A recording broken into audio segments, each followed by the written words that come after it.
Përshëndetje miqtë e mi, në këtë podcast unë kam nderin dhe fatin të kem një personalitet të sociologjisë. Kjo po, e kam dhe patriot, e kam nga Vlora, do na lini pak të mburemi sot, sepse e kemi çik në gjak ne, por megjithatë nuk po ja mbaj të gjatë anktin, kam nderin të kem zotin Gzim Tushe. Faleminderit, Foni. Zotin Gzim, kënaqësi që të kam këtu. Unë nuk po të prezentoj me tituj, me grada, me këto, sepse njësh si Gzim Tushi... S'ka nevoj fare. Dhe s'ka nevoj. Ju këtu, ju kam thirrur për një temë disi jo shumë të rrahur në televizione, por mua më pëlqen si temë. Ne përdorim dy fjalore, mendoj unë. Një në shtëpi, një në punë, ose në shoqëri. E keni vënë re? Po, kjo është e vërtet, në një farë mënyre, natyra e njeriut vetë është një qenie dikotomike, e cila përpiqet të përshtatet me ambientet të caktuara dhe me sa duket për të përshtatur është e nevojshme dhe përdorimi një fjalori adekuat, një fjalor i cili është tipologjikisht i përshtatshëm në familje, i përshtatshëm në vendin e punës, në ambientet publike, në sektor të ndryshëm të jetës e të aktivitetit njerëzor. Dhe kjo, në një farë mënyre, kjo deontologji, ky moral i njeriut, që është në gjendje të bëjë këto difraksionet, këto dallimet e përdorimit të fjalorit, ndryshe në familje, ndryshe në shkollë, është një shenjë edhe e mirë dhe e keqe. Nga njëra anë, është e mirë sepse do e mos njeriu është një qenie e gjallë, nuk është një qenie amorfe, nuk është një qenie inerte, është një qenie e gjallë, dinamike, dhe do e mos edhe gjuhja që përdor është dinamike, është specifike. Çdo njeri ka stilin e tij të komunikuarit, sepse nuk është rastësi që filozofët kujdeun që nga Buffoni edhe tek Marxi thotë që stili i të folurit është njeriu, pra çdo njeri ka stilin e tij të folurit, fjalorin që përdor, pasurinë gjuhësore që përdor. Por ka një gjë që korniza morale e institucioneve imponon një tipologji të caktuar të folurit. Dhe në shoqërinë tonë tradicionale të dikurshme, 35 vjet përpara, kodi etik dhe fjalori në një farë mënyrë tentonin të ishin të përputhur. Kjo natyrisht jo se ishte shumë dëshirë voluntariste, individualiste njeriut, po ishte imponuar nga korniza sociale, nga korniza politike, nga tipologjia e familjes, nga kodi moral i shoqërisë të asaj kohë. Kështu që po të vijere ne kishim një gjuhë të ngjashme në familjet tona. Me një fjalor përgjithsisht të varfër, një pjesë e tij e imituar nga politika, siç e dini ky injeksioni dhe ky refleksioni dhe imitim, absolutisht, ishte një limf kapilare që rrithte që nga godina e madhe në mes të Tiranës edhe deri në familjet. Pra një gjuhë burokratike nga me sloganet pa fund, dhe sloganet, siç e dini, në atë periudhë kanë qenë, si thua, gozhdët e sigurisë morale dhe të sigurisë politike të individit. Pra në një farë mënyrë duke përdorur atë gjuhë burokratike, sloganiste, të ideologjizuar përgjithsisht, e mbroje vetëm nga rreziqet që mund të vinin nga jashtë. Po, unë kam fjalën këtu që në familje ne përdorim një zhargon tjetër nga ai që themi kur jemi në ashensor, kur jemi me fëmijë, me shokësh, në gëzime, ne sillemi ndryshe në shtëpi, i themi më fal, ta plasë kokën pas tavolinë, ha atje, se na lodhen, na çmendë, i themi djalit ose vajzës.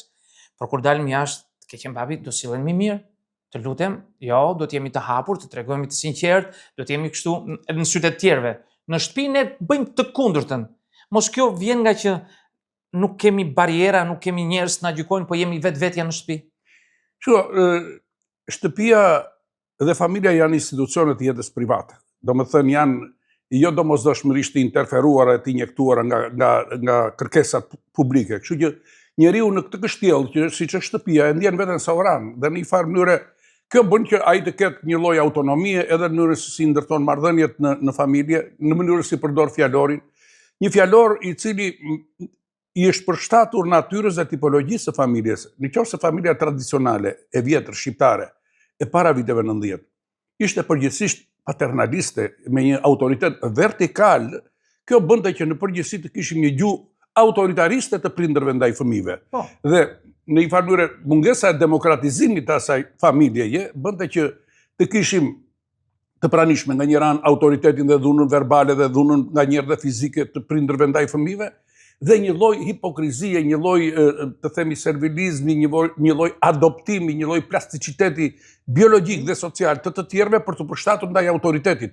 Dhe kjo bënte që të ndërtoheshin disa komponentë hipokrizisë, të cilët pastaj merreshin në mënyrë të gatshme dhe transplatoheshin edhe në jetën publike. Sepse edhe në jetën publike, po të vini re, struktura piramidale, struktura hierarkike e shoqërisë bënte që njerëzit nga njerë themun flisnin ndryshe nga që mendonin dhe mendonin ndryshe nga që flisnin. Kjo bëhet edhe sot. Edhe sot, absolutisht. Ky është njeriu, kjo është shoqëria. Sot është më sfunjert natyra. Ta themi më trash, njeriu duhet adreth. Po, sigurisht, të pak dhe në mos duhet adreth, duhet këtë procese adoptimi, proceset adoptohet. Shiko, erë pasere, jo gjithmonë, edhe në marrëdhëniet e punës, po të vinire, jo gjithmonë jemi kaq guximtar për të thënë gjërat që i mendojmë. Sigurisht. Jo aq shumë jemi sovran për të gjykuar për atë që mendojmë në mënyrë të sinqertë. Her pasere, adoptimi, përshtatshmëria, konformizmi, shfaqet edhe në të menduar edhe në gjuhë, sepse natyrisht, absolutisht, sepse ai uniteti i gjuhës me mendimin nuk është tezë marksiste, por është një tezë ju e dini shumë mirë nga profesioni juaj psikologut, që është absolutisht një lidhje autentike. Pra në një farë mënyrë, siç mendon, ashtu të shprehesh, në një farë mënyrë edhe gjuha që shprehesh tamam gocka materiale e këtij mendimit që ke në kokë. Dhe kjo të detyron që edhe në vendet e punës sa herë na ka ndodhur të gjithëve. Po nuk është rasti që kemi pasur mbi kokë për shembull drejtues mediokër, me një fjalor të kufizuar, me një potencial intelektual, me një karrierë të përsosur. Po natyrisht, po sigurisht sepse mos ja bëjmë të zgjedhjet gjitha. Sigurisht karrierën e përsosur sepse edhe atëherë dhe sot, me sa duket karriera nuk vjen nga sistemet e meritës dhe të vlerave në gjitha rastet, por vjen nga ky plasticiteti, nga adoptimi, nga konformizmi, servilizmi, nga militantizmi, nga nepotizmi, krajinarizmi, e gjithë to izma të tjera të cilat interferojnë në marrëdhëniet midis njeriu dhe shoqërisë. Po kjo gjë shfaqet edhe në shoqëri. Për shembull, ne ndryshe nga vendet e perëndimit, kemi një fjalor dhe një sistem komunikativ të stratifikuar në dy nivele në ambientin publik. Kemi një pjesë që përdoret në shoqëritë elitare në kuptimin jo aristokratik të fjalës, por në profesionistë, në njerëz të kultivuar, mendje hapur, të zhvilluar, që kanë sedre profesionale, që kanë staturë publike, ka një gjuhë, ka një kod gjuhësor të komunikimit që në jetën e përditshme mund të duket elitar dhe aristokratik. Në fakt ai është një gjuhë adekuate për të trajtuar një gjuhë profesionale, absolutisht profesionale dhe kulturore.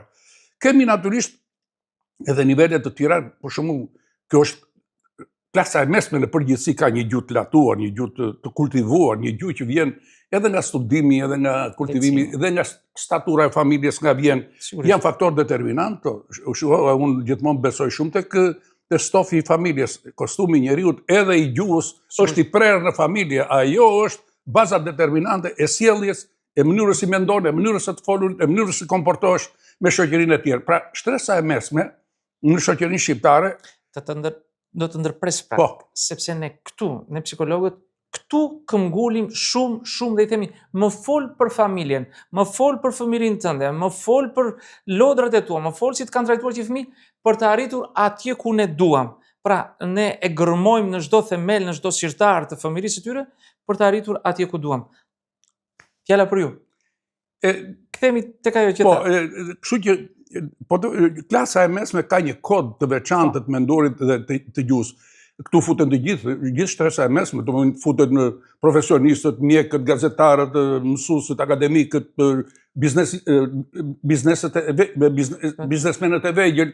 Gjithë kjo kategori, po të vini re, ka një lloj stratifikimi gjuhësor që janë i përhapur. Përdorimin e mënyrës së artikulimit, përdorimin e fjalorit. Natyrisht ne kemi edhe një shtres të ulët të shoqërisë ku natyrisht kjo gjuha që përdoret veçanërisht në këto zonat periferike, periurbane, në zonat caktuara, atje ku ka probleme që janë këto ambientet e vesit, njerëzit që nuk e kanë staturën e dur qytetare, ku përdoret një fjalor vulgar dhe të them të vërtetën, ky vulgariteti i gjuhës është bërë një patologji shumë e rëndë për shoqërinë shqiptare, sipas mendimit tim. Dhe do ta them që kur them një patologji, gjuha është bërë një lloj ka marrë një deformim patologjik, kjo nuk është metaforë mjekësore. Ky është një realitet i përditshëm që ne ndeshim kudo, në rrugë, në ambientet publike, në radhën ku jemi për të bërë veprime të caktuara, në urban, pra ka një lloj neurotizmi social shoqëria e cila e transplanton në gjuhën e ashpër, në gjuhën e drunjtë. Një gjuhë e cila për mendimin tim është e lidhur edhe me politikën. Shiko, pas kësaj, post hoc non propter hoc, thonë latinët, pas kësaj nuk do të thotë për shkak të kësaj. Pra nuk mund të them që gjuha që përdoret në parlament ose gjuha që përdorin politikanët, domosdoshmërisht duhet transplantohet në mënyrë mekanike në gjuhën e përditshme të qytetarëve. Por gjuha e drunjtë që përdorin politikanët, llava e vulkanit që nxjerrin nga goja, urrëtia patologjike, përdorimi i pejoracioneve, deri tek dhuna fizike, shiko, këto janë një limf që rrjedh në shoqëri dhe në një farë mënyrë ato përbëjnë modele. Unë nuk them se politikanët duhet jenë modeli për gjithçka për qytetari, po ata janë.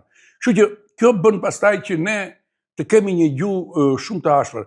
Kjo është e lidhur edhe me një gjë tjetër foni. Ne kemi një defekt jo vetëm në sistemin e komunikimit, po ne kemi defekt në instrumentet që duhet të përdorim qoftë dhe gjuhësor për të zgjidhur kontradiktat dhe konfliktet që kemi me njëri tjetrin.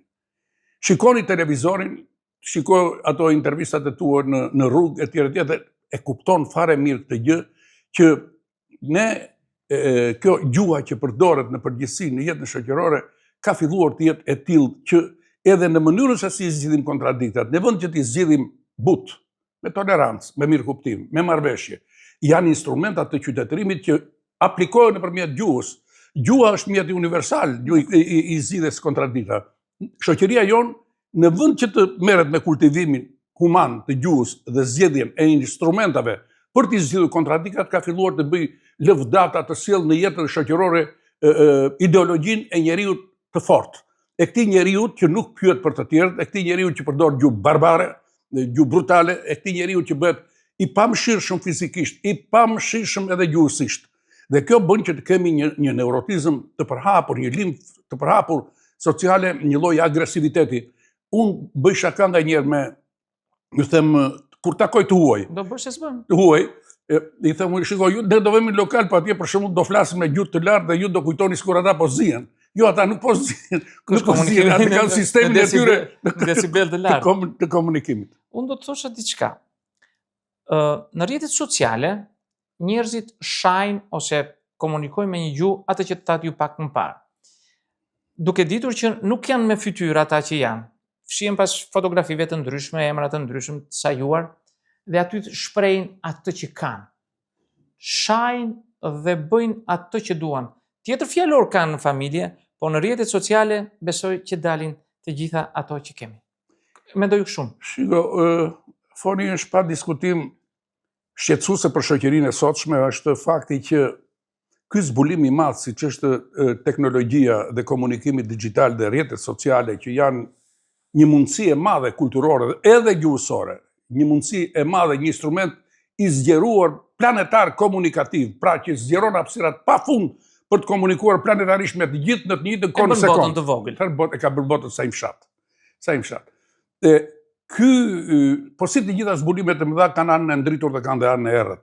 Ana e ndritur e tyre nuk mund të mohohet. Se ka raste kur diskutojnë shumë shqiptarët, edhe thonë që gjuhën po na i prishin rrjetet sociale, adoleshentët po bën banal, vulgar etj. Dhe nganjëherë bile arrihet deri në pikpamje ludiste, domethënë që të shkatërrojmë internetin, të heqim interneti nuk mund të fiket më. Dhe interneti nuk është fajtor për këtë gjuhë që qarkullon në rrjetet sociale. Ky nuk është problem teknologjik, është problem kulturor dhe kjo më duket mua është sintagma kryesore që duhet kuptojë shoqëria shqiptare. Nuk na i ka fajin interneti. Dhe interneti nuk mund të fiket. Të bëjmë çfarë të duam ne. Edhe eksperimente do mbyllim TikTokun, do hapim atë, do mbyllim, nuk mbyllet, nuk ka mbaruar kjo histori. Ajo që mund të bëjmë ne është që të krijojmë koncepte kulturore që këtë e përsi të madhe të komunikimit digital, të komunikimit, ta përdorim për qëllime utilitare dhe dobishme. Kush të marrë përsipër këtë që sapo thatë? Shiko, unë prapë po them që në çështjet gjuhësore her pas here qarkullon një koncept etatist në shoqëri që çfarë bën shteti, çfarë bën policia, çfarë bën ajo, çfarë bën kjo. Sigurisht, ky lloj etatizmi në kohën e shoqërisë hapur, liberale dhe demokratizuar nuk funksionon. Pra, shteti pa diskutim ka rolin e vet shumë të madh dhe institucionet e tjera, qoftë ato të parandalimit, qoftë ato të ndëshkimit, kanë vendin e tyre. Por unë besoj që kjo çështje është një problem i madh që lidhet me dobësimin e funksioneve të institucioneve të sigurisë morale, të institucioneve të formimit dhe të edukimit. Dhe këtu kemi, do ta them, dhe këtu kemi një armiqësi të dukshme këto kohët e fundit ndaj edukimit. Një shoqëri që nuk pranon fare ta zësh termin edukim dhe edukat. Sharje. Sharje. Sigurisht ka marrë. Mëso është një nga ofendimet më të mëdha që mund t'i bësh një njeriu, ti thua hajde të mësosh ose të studiosh. Kjo është e vërtetë. Është ofendim më i madh. Është e vërtetë. Atëherë unë mendoj që nëse bëjmë të lloj diagnostikimi dhe e kuptojmë që ku e kemi të keqen, atëherë do të thotë që duhet gjejmë edhe terapinë e dur. Për mua ka një terapi universale në këtë shoqërinë tonë për të rregulluar të gjitha gjërat, inkluziv edhe gjuhën e përdorimit në jetën private dhe publike. Këto janë institucionet e edukimit dhe të formimit. E para është familja, e dyta është shkolla, e treta janë institucionet fetare, është media, shoqëria civile, komuniteti etj. Familja për mendimin tim është mëkatari kryesor në këtë situatë që kemi sot. Absolutisht. Familja, po të përdorja një perifrazim të filozofit të shquar britanik Bertrand Russell, është një institucion që ka dal nga shinat, ka dal nga binarët. Dhe ne duhet jemi të vërtet. Familja shqiptare po mëson ruptura në shumë funksionet saj. Ka një ulje të sistemit edukativ, ka një rënim të parimeve të prindërimit, të komunikimit midis prindërve dhe fëmijëve, ka një lloj vulgariteti gjuhësor në përdorimin në burr grua, prind fëmijë, dhe këto janë injektojnë, kjo është limfa, kjo është që thashën që pret kostumin edukativ. Pra familja, në këtë kontekst, në qoftë se duam të rregullojmë sistemin e komunikimit, të marrëdhënieve njerëzore, jashtë familjes, në shoqëri, ne duhet të investojmë shumë për familjen. Mungesa e kujdesit për familjen, kriza që po kalon familja shqiptare sot, është burimi universal i gjithë të qia, përfshirë dhe këtë gjuhën e vrazhd dhe këtë gjuhën e drunjë që përdorin njerëzit në shoqëri. Është shkolla. Shkolla ka mëkate jashtëzakonisht të mëdha. Unë nuk e gjykoj shkollën vetëm nga fakti se çfarë niveli mësimdhënie apo mësimnxënie ka, apo çfarë kurrikula përdoret, metodat mësimore përdor. Kjo është njëra anë që ka të bëjë me formimin intelektual të nxënësve, por ne shkolla po bëhet e njëanshme. Po mendon vetëm për notat dhe për kurrikulat. Dhe harron që brenda shkollës, në vend që të formohen qytetar, po formohen her pas here këta njerëzit që bullizojnë në rrjetet sociale, këta njerëzit që përdorin gjuhë të drunjtë, të ashpër, agresive, këta adoleshentë pamëshirshëm të cilët më në fund pastaj arrin që të bëjnë krime të mëdha dhe të marrin jetën njëri tjetrit. Shkolla duhet të rikthejë misionin, shkolla është mision. Dhe profesioni mësuesis nuk është profesion, po është mision. Dhe në këtë pikpamje, këto dy institucione, po të krijen një lidhje më të fortë, lidhje më kompakte, mund të ndikojë edhe në procesin e lubrifikimit të gjuhës të komunikimit qytetar. Pa diskutim edhe media, me që kam të bëj me një përfaqësues impozant të medias shqiptare, edhe media ka mëkatet e saj. Ka studimet e mëdha, po përmend njërin Pierre Bourdieu që ka bërë një libër mbi televizionin, që është një kryevepër. Një libër i shkurtër, po kryevepër. Apo Jean Baudrillardin, Simulimi dhe simulakra. Ata i kanë bërë një operacion kirurgjikal, anëve të mira të ndritura të media, se pa diskutimi ka, dhe anës e erët të saj. Erë pas ere, edhe media ka mëkatet e saj. Po të vini re, ka një lloj deformimi në deontologjinë, në qëllimet, në misionin e medias. Në qëllimet, herë pas ere rrëmbehet nga lufta për audimetër, nga lufta për audiencë, për view, edhe haron që ka impakte të caktuara. Domethënë, nga njerë themun, ilaçi i medias bëhet më keq se sëmundja që ka shoqëria jonë. Kështu që unë mendoj që edhe media në këtë drejtim ka mundësi të jashtëzakonshme që të ndihmojë në sistemin komunikativ dhe në sistemin e pasurimit qytetar të gjuhës komunikative. Dakord jam me ty me gjitha këto që thua, por unë median e kam hapur se e kam biznes. Nuk më intereson mua shumë ajo që po thotë ti për edukimin, ta të bëj shtëpia, ta bëj shkolla, ta bëj. Unë e kam bërë biznes. Unë po s'mora view, s'marr para. Në rregull, s'më intereson fare mua ajo që thua ti zotri. Unë e bëj median sepse dua të fitoj para. Ti e shikon në tjetër kënd vështrim. Më jep para dhe e bëj unë atë. Më plotson mua këtë anën tjetër. Pra kanë dhe ata anën e tyre. Me të drejtën e tyre, ai është qëllimi i tyre, nuk mund të themi bëj ti misione edukative se dua unë. Nuk dua unë, thot ai. Unë dua para të jetoj, se do bëj këtë, ka marrë kredi, secili me mendjen e tij. Por ajo që kthehemi përsëri tek fjalori i dyanshëm në shtëpi dhe në shoqëri, na bën ne, siç tham, më të përshtatshëm, më të zgjuar, më si qenie njerëzore, më të aftë për të komunikuar, për të gjendur më mirë, për të gjetur një gjuhë të përbashkët. Unë do të thosha se pas kësaj fshihet edhe një hipokrizi e fshehur me këto të gjitha, që ne jemi hipokrit, të gjithë. Apo s'jemi? Mes kësaj kemi një hipokrizi të fshehur që nuk e shprehim shpeshherë. Hipokrit si sillem unë me ty, hipokrit si sillem unë me ti me shoqe, hipokrit me fëmijët, hipokrit me shefin, hipokrit. Kjo hipokrizi na mban dhe krijojmë fjalor hipokrit. Kjo shoqëri e para të medias për ta mbyllur. Jam dakord që në kushtet e shoqërie që ka si parimet saj konsumatore, ka një frymë merkantiliste, një frymë tregtare, etj. Dhe arritja në nivelet e fundit dhe prishja e raporteve midis profesionalistëve të mirë të medias dhe interesave të tregut apo interesave të atyre që janë pronar të mediave është një kontradiktë e cila ekziston dhe nuk s'ka për të zgjidhur deri në fund. Ndërsa për sa i përket çështjes tjetër të hipokrizisë, kjo është e vërtet, kjo shoqëria është shoqëria shqiptare dhe në tërësi shoqëria postmoderne është një shoqëri që e ka limfën e hipokrizisë për shkak të marrëdhënieve pragmatiste që ndërton njeriu me jetën e tij.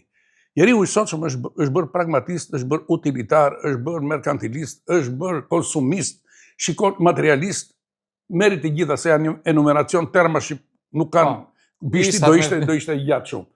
Dhe në këto kushte të shoqërie pragmatiste ku qëllimi është gjithçka, edhe arritja e suksesit të çdo gjë dhe dështimi është i frikshëm, atëherë do të thotë që njeriu ka filluar të përsosë përveç instrumenteve të tjera, të anës deontologjike, të anës fizike, të anës sociale, edhe gjuhën. Domethënë, ka filluar të bëhet një lloj kameleonizmi gjuhësor, i cili është tamam që thash pak përpara që e detyron njeriu të flasë ndryshe nga ç'mendon mendon. Këtë e bën nga frika, këtë e bën nga hipokrizia, këtë e bën nga dëshira për pushtet, këtë e bën nga dëshira për para, për komfort, për gjithçka. Dhe kjo është një dramë e madhe, është një çarje e brendshme e personalitetit njeriu. Është shumë e rëndë. Nuk ka njeri që nuk e ka kaluar këto situata. Edhe unë që po flas, që po bëj teorinë e kësaj çështje, ta pas momente të caktuara sepse ka një tezë prapë shumë të rëndësishme. Njeriu është shumë i kujdesshëm dhe thotë mos u fut në një luftë qoftë dhe gjuhësore kur e di që deli fituar, kur deli humbur. Kështu që një pjesë e madhe e njerëzve përdorin një gjuhë si instrument për të mbrojtur nga humbja, nga dështimi. Dhe kjo bën pastaj që të kemi gjura specifike për ambiente specifike, për rrethana specifike, dhe kjo ka krijuar këtë lloj kakofonie që ti nuk e kupton atë që është shfaqje nga ajo që është thelbësore. Në fakt gjuha nuk është element formal. Ne kemi kthyer një instrument formal për të fshehur qëllimet që kemi brenda vetes. Në fakt shfaqja e gjuhës është thelbësore dhe ky thelb shfaqet pikërisht për ato mendime që ka njeriu. Ky unitet jo gjithmonë është i plot dhe kjo çarje e këtij uniteti bën atë që më pyetët ju mua dhe më kërkuat shfaqjen e hipokrizisë. Për të mbrojtur egon ton. Padyshim. Kështu e themi ne dhe kështu e sqarojmë ne psikologjit. Padyshim. Ne kjo është për të mbrojtur egon ton, përdorim gjithë këto që ju numëruat dhe ne e gjejmë aty të zbërthyer te egoja jon. Duhet jemi hipokrit? Shiko, unë nuk e di, domethënë është vështirë të japësh një përgjigje shtërruese për këtë raport, se ku duhet jesh i ndershëm, këtë dikotomi, ku duhet jesh i vërtet i ndershëm, luajal, dhe ku duhet jesh hipokrit dhe të fshesh ato që bëjnë. Mbase, ajo teza pragmatiste që ta përdorësh instrumentin në kohën e dur kur t'jep fitoren, është në vendin e dur, me sa duket në kohën e sotshme është bërë një modus vivendi, është bërë dhe një modus operandi, një metodë për t'i zgjidhur problemet. Dhe kjo ka bërë që hipokrizia në përgjithësi, sjellja me dy faqe, po të përdori atë kjo simulakra që thot Jean Baudrillard, domethënë ajo ndryshe nga realiteti ose shfaqja e kundërta e asaj që mendon, janë kthyer në instrumente të shoqërisë moderne.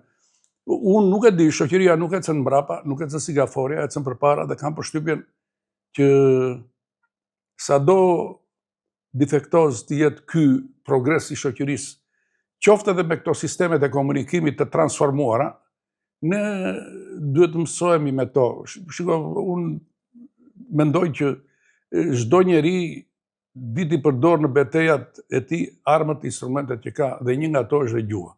Se si e përdor ai, është lojal me veten e tij apo mendon ndryshe dhe flet ndryshe, këto janë të pranueshme. Tani, hipokrizia është tjetër, por nëse pastaj çojmë te gënjeshtra apo tek format te forma tjera që janë perversione, si thua, këtu pastaj jemi në një zonë humanisht të ndaluar, domethënë që është dalim nga Homo sapiensi, pastaj hym në një botë tjetër që besoj nuk është rasti për ta diskutuar tani. Unë mendoj që këto që ne po themi nuk janë gjëra të thjeshta. Pavarësisht se dëgjojnë si dhe njerëzit që do na shikojnë nuk janë të shumtë ata që do u pëlqejnë këto që ne po diskutojmë këtu mes nesh sot, por nuk i shpëtojmë dot. Sepse këto temat rrallisht gjejmë në televizione, këto që mund të bëj, sepse nuk janë tema që marrin view. Po më mirë mos të marrin view, po të marrin mendime dhe të vënë njerëzit të punojnë truri tyre, sa më shumë të jetë i mundur. Profesor, me se kalon kohën? Sepse folëm fare për jetën në mbyte me fjalë. Unë jetën time e kaloj kryesisht me punë. Dhe nuk e di, po puna më është bërë, si thua, droga ime. Punoj, lexoj, shkruaj në një farë mënyrë. Tani jam duke punuar 2 librat e fundit, pasi kam botuar 25 libra. I fundit ishte Big Brother, një vështrim sociologjik për Big Brotherin, e kam botuar të fundin. Tani kam një Polikrizat e shoqërisë, që është një libër prapë sociologjik, dhe një libër tjetër që kam Politika dhe dramaturgjia, Politikanët dhe dramaturgjia politike. Këto janë 2 librat që jam duke i përpunuar tani. Sa do vim këtu do flasim, për ju do flasim. Sa janë njerëzit të interesuar të lexojnë libra sociologjik? Nuk se ka ndonjë, që të jemi të vërtet, nuk se ka ndonjë interes shumë të veçantë. Në përgjithësi librat e mi kanë qarkulluar normalisht, jo me ndonjë bum të veçantë apo me ndonjë për të mos bërë bravura kot që kështu që librat e mi e kujtun e tjere. Po, në përgjithësi, ata që i kanë lexuar dhe që i lexojnë, ndoshta edhe nga interferenca që kanë prej daljeve të mia në media, domethënë i tërheq çik më shumë kjo unë në përgjithësi kam trajtuar në libra tema të rëndësishme të jetës shoqërore. Ku diun, që nga libri i parë Politika fataliteti i kohës, ku është pjesa ime e jetës politike, pastaj me radhë qytetërimi, shoqëria, qytetërimi, njeriu pa dimension, që është një libër shumë interesant në vazhdim të ideve që filluan në vitin 70 me një filozof të shquar të asaj kohe, Herbert Marcuse, ai që u bë prekursor i ngjarjeve në Francë, i lëvizjeve të studentëve dhe punëtorëve në Francë, që krijuan sollën shoqërinë postmoderne, këtë shoqëri që po diskutojmë ne me këto tema të sotshme. Ai foli për ta shoqëruar shoqërinë një-dimensionale. Pra, zhvillimi i kapitalizmit do të krijonte jo një shtres siç thoshte Marksi me borgjes dhe proletar dhe me luftë klasash në mes, por një shoqëri një-dimensionale, shoqërinë që e quajte ai me jaka gri, midis jakave të bardha të atyre dhe jakave të zeza të punëtorëve, jaka të gri. Pastaj kanë botuar individi dhe shoqëria, kanë botuar martesa, familja, seksualiteti, turbulencat e postmodernitetit shqiptar, është një libër që merret me këto turbulencat e postmodernitetit shqiptar. Qyteti dhe patologjitë e saj, patologjitë e qytetit. Kanë botuar libra të tjerë, pse vriten dhe vetvriten shqiptarët, është një studim i cili më duket që është aktual dhe sot me këto nivelin e kriminalitetit që kemi dhe këto vrasjet suksesive që po ndodhin në shoqërinë tonë. Pra, në një farë mënyre kanë botuar rreth 4000 artikuj në gazetat, gjitha gazetat shqiptare, kam dalë në televizion, edhe bile aty më duket që dalë më shumë mbase se ç'duhet, domethënë nga 180 deri 270 dalje kam arritur në një vit. Në një vit. S'është faji yt. Nuk është faji im. Bile të them të vërtetë nga një herë kështu se më thot bashortja, po masesh. Edhe unë i them, ti nuk e kupton se sa vështirë kam t'u them jo. Se para e kuptoj vështirësinë që ata kanë. Sidomos vlonjate, s'duhet të thuash jo. Vlonjate jo, atë jo, sepse me gjithë që kam 30 vjet në Tiranë, atë krenarinë e origjinës time që jam lonjat. Ndjem të lajës Lirim, ha? Në Lirimit, atje kemi luajtur me çunat e Varoshit. Kemi luajtur me topa me gazetë, libra me spamë. Me letër çmendo. Po një i ri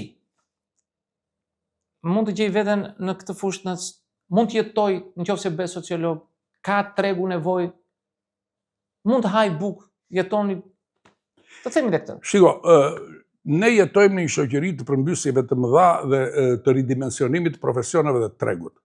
Ky është një problem shumë i madh. Bile tani që do futet në lojë dhe inteligjenca artificiale, kjo çështje do të ndërlikohet akoma më shumë. Pra, raporti i njeriut me punën do të kthehet gjithmonë dhe më shumë në një raport individual dhe personalizuar. Dhe kjo është që këmban alarmi për njerëzit që duhet të shtrëngojnë mirë rrypat e vetes së tyre dhe të kuptojnë që në këtë jetë ose do luftosh të jesh i suksesshëm në çdo profesion, ose të pret disfata, dështimi. Rrugë nuk ka.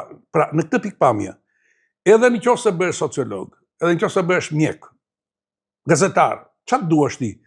Nëse nuk do jesh kompetitiv me tregun e punës dhe nuk shikoj njerëzit tanë duhet kuptojnë që kjo shoqëri është turbokapitaliste, është e shpejtësive të mëdha, është në garë. Në garë nuk ka paqe, nuk ka qetësi. Të fal njeri në start, thotë kështu dilti kalo se po të lë ty të dalë shqipari, jo, luaj.